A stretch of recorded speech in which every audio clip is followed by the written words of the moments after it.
ನಾವು ಒಳಗಡೆ, ನೀವು ಹೊರಗಡೆ. ಆದ್ರಿಂದ ನೀವು ಯಾರು ಭೇದ ಭಾವನೆ ಮಾಡ್ಕೊಳ್ಳೋದು ಬೇಡ.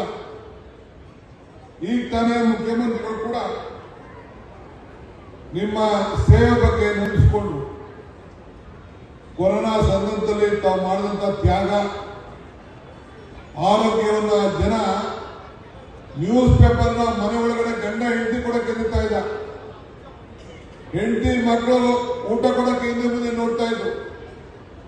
ನ್ಯೂಸ್ ಪೇಪರ್ ಕೊಡ್ಬೇಕಾದ್ರೆ ಪೇಪರ್ ಬಾಗಿಲು ಕೆಳಗಡೆ ಪೇಪರ್ ಒಳಗಡೆ ಹಾಕ್ತಾ ಇದ್ರು. ನ್ಯೂಸ್ ಪೇಪರ್ ತಗೊಂಡು ಓದೋದು ಬಿಟ್ಬಿಟ್ಟಿದ್ರು. ಅಂತ ಸಂದರ್ಭದಲ್ಲಿ ಇಡೀ ದೇಶ, ಇಡೀ ಪ್ರಪಂಚವನ್ನ ಸ್ವಚ್ಛತೆಯಿಂದ, ಆರೋಗ್ಯದಿಂದ ಕಾಪಾಡಿದಂತ ದೊಡ್ಡ ದೇಶ ಸೇವಕರು ಅಂತ ಹೇಳಿಕ್ಕೆ ನನಗೆ ಬಹಳ ಸಂತೋಷ ಆಗ್ತದೆ.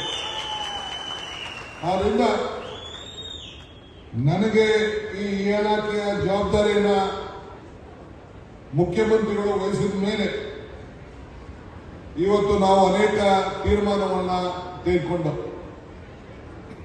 1974ರಲ್ಲಿ ನಮ್ಮ ನಾಯಕರಾಗಿದ್ದಂಥ ಬಸವಲಿಂಗಪ್ಪನವರು, ನಾನು ಬಸವಲಿಂಗಪ್ಪನವರು ಬಹಳ ಆತ್ಮೀಯರು, ನಾವೆಲ್ಲ ಜೊತೆ ಕೆಲಸ ಮಾಡ್ಬೋದು. APD ಸಾಲಪ್ಪ ಕೂಡ ನಾವೆಲ್ಲ ಜೊತೆಗೆ ರಾಜಕೀಯದಲ್ಲಿ ಒಟ್ಟಾಗಿ ಕೆಲಸ ಮಾಡ್ಬೋದು. ಇವತ್ತು ಕಾಂಗ್ರೆಸ್ ಪಕ್ಷ ಇವತ್ತು ಏನು ಮುನಿಯಪ್ಪನವರು ಇದ್ದಾರೆ, ನಿಮ್ಮ ಬಗ್ಗೆ ಯಾವಾಗಲೂ ಆಲೋಚನೆ ಮಾಡ್ತಾ ಇರ್ತಾರೆ. ಆಂಜನೇಯನವರು ಅವರು ಕೂಡ ನಿಮ್ಮ ಧ್ವನಿಯಾಗಿ ಕೆಲಸ ಮಾಡ್ತಾ ಇದ್ದಾರೆ. ಇವತ್ತು ನಾರಾಯಣ ಅವರಿಗೆ ಮೇಯರ್ ಆಗಿ ಶಕ್ತಿ ಕೊಟ್ಟು ಅವರ ನಾಯಕತ್ವದಲ್ಲಿ ಸೆಕ್ರೆಟರಿ ಮಾಡ್ತಾ ಇದ್ದೇವೆ. ನಾನು ಹಿಂದೆ UD ಮಿನಿಸ್ಟರ್ ಆಗಿದ್ದಾಗ ನಮ್ಮ HS ಮಂಜುನಾಥ್ ಹಿರಿಯೂರವರು ನಿಮ್ಮ ಸಂಘಟನೆ ಅಧ್ಯಕ್ಷರಾಗಿ ಕೆಲಸ ಮಾಡಿದ್ರೆ ಈಗ ಅವರು ಅಧ್ಯಕ್ಷ ಮಾಡಿದ್ದೇವೆ. ನಾರಾಯಣ ಅವರೆಲ್ಲ ಸೇರಿ ಮಾಡಿಸಿದ್ದಾರೆ, ನಮ್ಮ ಆಂಜನೇಯರ ಸೇರಿ.